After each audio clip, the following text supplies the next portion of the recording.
Selamat pagi, Shalom, kekasih-kekasih Tuhan.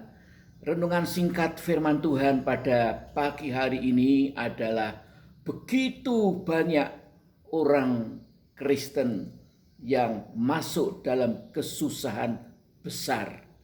Kita akan membaca Wahyu pasal yang ke-7, ayat yang ke-9 lebih dulu.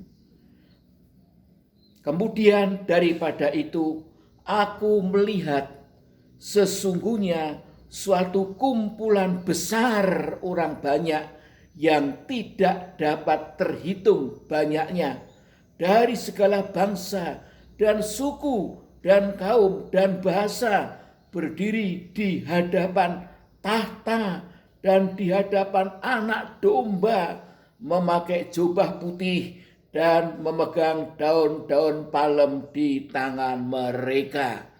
Kita loncat ayat yang ke-13 dan 14. Dan seorang dari antara tua-tua itu berkata kepadaku, siapakah mereka yang memakai jubah putih itu dan dari manakah mereka datang?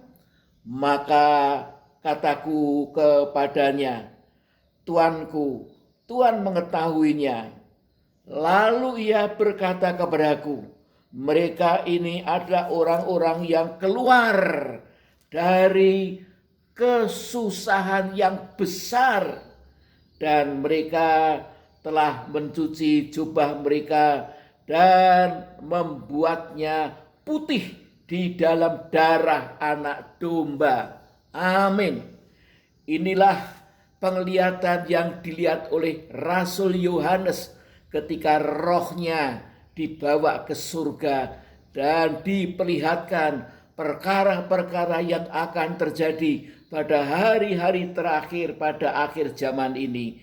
Dikatakan tadi Rasul Yohanes melihat begitu banyak orang tak terhitung jumlahnya dari segala bangsa dan suku dan kaum dan bahasa berdiri di hadapan tahta dan di hadapan Anak Domba, memakai jubah putih dan memegang daun-daun palem di tangan mereka. Lalu seorang tua-tua tanya kepada Yohanes, siapakah mereka itu dan dari mana? Kemudian Yohanes menjawab, Tuanku mengetahuinya. Lalu tua-tua itu menjelaskan, yaitu sebagai berikut. Mereka ini adalah orang-orang yang keluar dari kesusahan yang besar, dan mereka telah mencuci jubah mereka dan membuatnya putih di dalam darah Anak Domba. Keluar dari kesusahan yang besar berarti mereka telah masuk dalam masa kesusahan yang besar. Zaman kesusahan yang besar itulah zaman antikristus selama 3,5 tahun. Begitu banyak tidak terhitung jumlahnya anak-anak Tuhan yang masuk dalam aniaya kesusahan besar zaman antikristus. Karena apa? Karena baru saja terjadi kegerakan hujan akhir, kegerakan Roh Kudus yang terdahsyat terjadi di seluruh dunia, sehingga berjuta-juta, bahkan berpuluh juta, mungkin beratus juta orang-orang bertobat menjadi anak-anak Tuhan. Puji Tuhan, haleluya. Maksud dari hujan akhir yaitu untuk mematangkan buah sulung. Di sebuah pohon begitu banyak buah bermunculan, tetapi tidak semua matang serempak. Ada yang matang lebih dulu, yang disebut sebagai buah sulung, dan kemudian nanti menyusul panen susulan, yaitu buah-buah yang belum matang akan dipanen kalau sudah matang.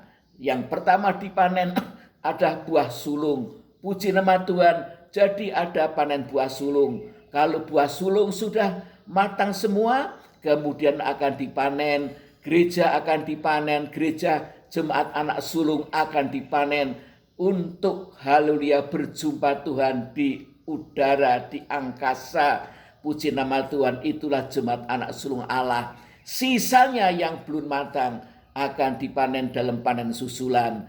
Hujan akhir tiba-tiba akan berhenti karena sudah terjadi panen buah sulung. Kemudian haleluya, dunia akan masuk ke dalam kekeringan yang hebat sekali. Tidak ada pergerakan Roh Kudus lagi. Kemudian haleluya, dunia akan masuk dalam masa kesusahan yang besar. Zaman antikristus. Disitulah kemudian orang-orang kudus yang tertinggal akan menghadapi ujian akhir yang dahsyat sekali, aniaya antikristus. Tetapi sebagian akan menang. Siapakah yang menang? Dalam Wahyu 12 ayat yang ke-11 mengatakan, haleluya, dan mereka mengalahkan dia, mengalahkan iblis oleh darah anak domba.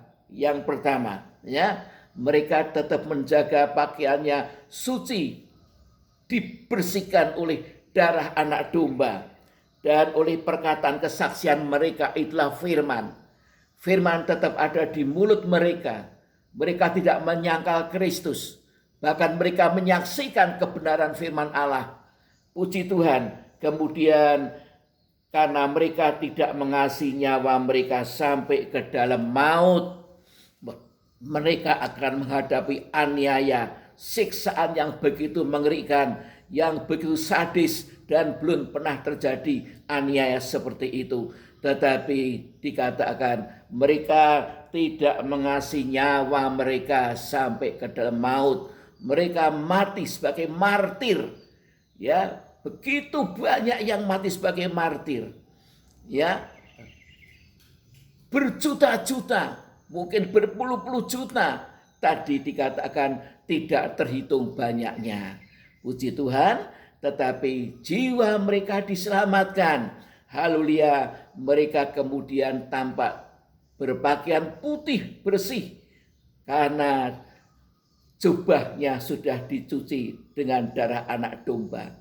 Itulah pakaian kemuliaan yang mereka terima dari Tuhan ketika mereka pulang ke rumah Bapa di surga sebagai martir, dan mereka akan memerintah bersama dengan Kristus dalam kerajaan 1000 tahun damai dan berlanjut dalam langit yang baru, bumi yang baru, dan Yerusalem yang baru.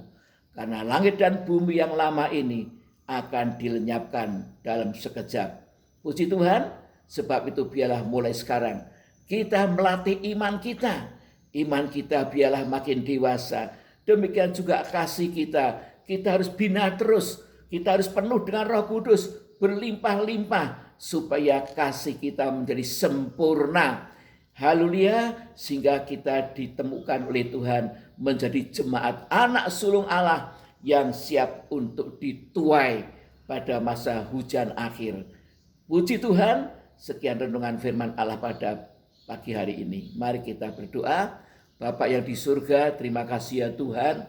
Haleluya, pada hari-hari ini adalah hari-hari di mana anugerah Allah dilimpahkan kepada kami. Haleluya, kami, oh Tuhan, Tuhan Engkau pilih kami ya Tuhan, menjadi jemaat anak sulung-Mu ya Tuhan. Haleluya, lewat pemeteraian Roh Kudus. Meteraikan senantiasa Roh Kudus dalam diri kami ya Tuhan. Penuhkanlah Roh Kudus makin bertambah-tambah, dan juga penuhkan jiwa, hati, pikiran kami dengan firman-Mu. Haleluya, di mana kami mendapatkan iluminasi firman dari Roh Kudus. Terima kasih Bapak, terima kasih. Kami harus menebus waktu karena waktunya sudah sangat singkat sekali. Jangan sampai kami menyia-nyiakan waktu yang Tuhan karuniakan kepada kami. Terima kasih Bapak, terima kasih Tuhan. Dalam nama Tuhan Yesus hamba berdoa dan mengucap syukur.